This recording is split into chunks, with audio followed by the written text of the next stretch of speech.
Hello friends, very good early good morning to all of you. दोस्तों, कभी एक प्रयोग करिएगा। एज ए स्टूडेंट मैं बता रहा हूँ आपको कि थोड़ा जल्दी उठ जाइए। अगर मान लीजिए 8 बजे उठते हैं तो 6 बजे उठ जाइए।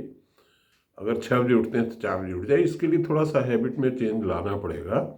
थोड़ा जल्दी सो भी जाइए। और शुरू में तो आपको बड़ा अलार्म लगा सकते हैं, शुरू में तो ख़राब लगेगा, लेकिन कुछ दिन देखो। मैं अपना एक कहानी बताता हूँ कि मैं व्हेन आई वाज पोस्टेड एक जगह पे दोहरी घाट में मेरी पोस्टिंग थी। तो वहाँ पे कॉलोनी में रहता था। तो एक उपाध्याय जी थे, तो वो सुबह ही सुबह 4 बजे भजन संगीत लगा देते थे। वो भी तो मुझे बहुत डिस्टर्ब हुआ और 3 साल मैं वहाँ रहा। और उनकी वजह से अब मेरी नींद ऑटोमेटिक 4 बजे ही खुल जाती है, या कई बार 3:30 बजे खुल जाती है। तो आप ये महसूस करेंगे कि जब अर्ली मॉर्निंग्स में आप उठेंगे, आपका ब्रेन पूरा रेस्ट ले चुका है, फिर जो समस्या, जो चैप्टर आपकी समझ में वैसे ना आ रहा हो क्लासरूम से ले करके कोचिंग तक, उस पर ज़रा थोड़ा सा ध्यान दीजिएगा। अपने दिमाग का इस्तेमाल करके देखिएगा, आपको सोल्यूशन मिल जाएगा। इसके अलावा कई नई नई चीज़ों के सोल्यूशन मिलेंगे। बहरहाल, आज का जो मेरा टॉपिक है, देखिए, मैं अपने मूल बिंदु से भटकता नहीं हूँ। मेरा मूल बिंदु तो रोजगार ही है, हाउ टू क्रिएट रोजगार। और बेरोजगारी शब्द का मैं इस्तेमाल नहीं करना चाहता हूँ, न आप लोगों से कहता हूँ, क्योंकि जिस शब्द का इस्तेमाल करेंगे वैसे ही हो जाएंगे। तो आज का जो मेरा विषय है कि मेडिकल के क्षेत्र में कैसे नए रोजगार नॉन मेडिकल्स के लिए पैदा किए जाएं। देखिए दोस्त, बड़ी विडंबना है कि 140 करोड़ लोगों का देश हमारा है और हम लोग क्लिनिकल रिसर्च पे कोई काम नहीं करते। What is clinical research? Clinical research का मतलब होता है कि कोई पेशेंट है, उसको आप दवा दे रहे हैं, ठीक हो रहा है, नहीं ठीक हो रहा है, उसकी study, keeping A database on the health of a person whose health is being taken care of by doctors। तो क्लिनिकल रिसर्च के बहुत सारे आयाम हैं। नॉट ओनली हमको फूड्स का क्या असर पड़ता है हमारी सेहत पे। जैसे दोस्तों, एक छोटा सा टॉपिक मैं लेता हूँ टू एग्जेम्पलीफाई। ऐसे भाषण देने से कोई फायदा नहीं। आजकल आप देख रहे हैं कि स्ट्रोक्स बहुत हो रहे हैं, और खासतौर से यंग जनरेशन में देखते हैं आदमी चलते चलते डेथ हो जा रही है, स्ट्रोक हो जा रहा है, या अगर डेथ नहीं भी हुई तो पैरालिसिस हो जा रही है। अब डॉक्टर के यहाँ जाइए तो तरह तरह की मेडिसिन बताएगा वो, और प्रिवेंटिव मेंटेनेंस के, प्रिवेंटिव मेजर्स के बारे में वो नहीं बताएगा। और न ही आपको कोई ऐसा लिटरेचर मिल जाएगा। आप पूरा गूगल खंगाल मारेंगे तो कुछ फूड्स मिलेंगे, और कोई कहेगा कि थोड़ा वॉक करिए, एक्सरसाइज करिए, बहुत सारे चीज़ें आपको गूगल पे भी मिल जाएंगी। और मैंने भी देखा तो 3-4 चीज़ें ऐसी मिली जो हर आदमी अपने लाइफ में कर सकता है।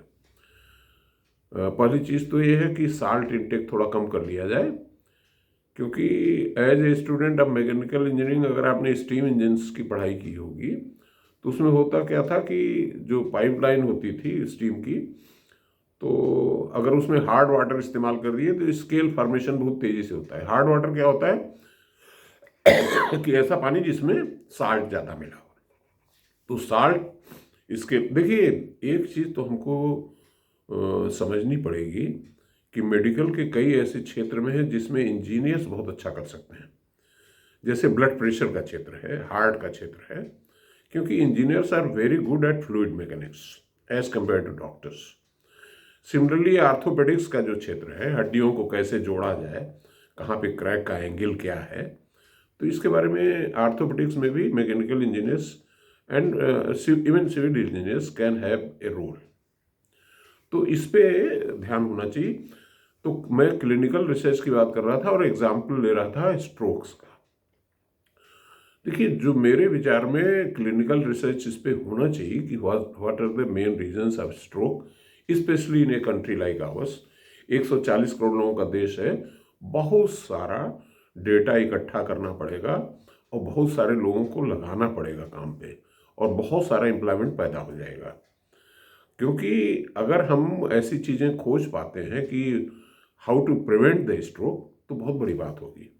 दोस्तों, इसी कड़ी में मैं एक उछाल रहा हूँ पॉइंट, जिस पे किसी न तो डॉक्टर की नज़र है और न ही गूगल की नज़र है, and this can be a research topic for doctors and even the people from other disciplines. वो टॉपिक ये है कि what is the effect of temperature on our blood pressure. दोस्तों, as a student of engineering आपको viscosity तो पता होगा, as a student of science also, and a common man also should know about this term viscosity. अब इसका उदाहरण देख लीजिए कि विस्कोसिटी अगर ठंडक हो रही है, टेम्परेचर कम हो रहा है, तो बढ़ती है। जैसे मान लीजिए कि घी है, गर्म कर दीजिए तो लिक्विड हो जाता है, वरना जमा रहता है। जब जम जाएगा तो उसको खिसकाना, मतलब उसकी एक तरीके से क्लॉटिंग हो गई, नहीं खिसक पाएगा, किसी वेसल में जमा रहेगा और लिक्विड शेप में चलता रहेगा। इसका मतलब temperature reduction will increase the viscosity. तो एक टॉपिक तो ये है कि जो बुजुर्ग लोग हैं 50-60 के ऊपर वाले, उनको ऐसी कंडीशंस में रखा जाए जहाँ पे टेम्परेचर का वेरिएशन बहुत ज़्यादा ना हो। फॉर एग्जांपल, मैं जिस कमरे से ये रिकॉर्डिंग कर रहा हूँ, this is temperature controlled house because this is made from insulated material. तो एक तो clinical research will give new vistas, new areas of job creation.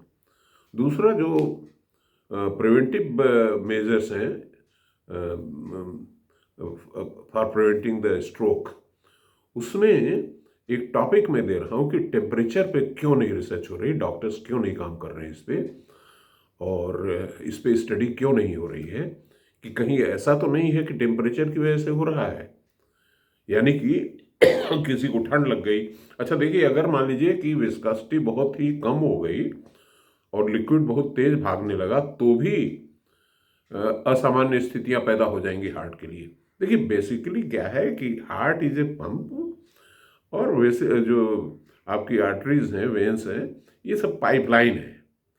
तो पाइपलाइन में लिक्विड कैसे फ्लो करता है, विस्कोसिटी क्या रोल प्ले करती है, और कौन से ऐसे इंग्रेडिएंट्स हैं जो ब्लड की थिकनिंग कर देते हैं, कौन से ऐसे इंग्रेडिएंट्स हैं जो थिनिंग करें। जैसे आप पढ़ेंगे, गूगल पे जाएंगे तो आपको मिलेगा 3-4 चीज़ें ऐसी है कि जिसको तो हम शुरू से लेते आ रहे हैं और सबको पता है, हमारी माँ दादी सब बताती थी। एक तो अदरक है, दूसरा लहसुन है, हल्दी है। ये 3 सब्सटेंस तो हर घर में पाया जाता है और इसका आप इस्तेमाल कर सकते हैं। हालांकि आजकल लहसुन बहुत महंगा हो गया है, इसलिए लहसुन का इस्तेमाल तो हम लोग नहीं कर पा रहे हैं, लेकिन साइंटिफिकली ये प्रूवन है कि इन तीनों सब्सटेंस से ब्लड प्रेशर कंट्रोल हो सकता है, विस्कोसिटी भी कम हो जाएगी और ब्लड आसानी से फ्लो करने लगेगा। लेकिन सबसे ज़रूरी चीज़ है कि टेम्परेचर का हमको जरूर शोध करना है कि how temperature affects the viscosity of the human blood, और कैसे हम टेम्परेचर मेंटेन करके आदमियों को ज़्यादा दिन तक जिंदा रखने में सक्षम हो सकते हैं। Thank you.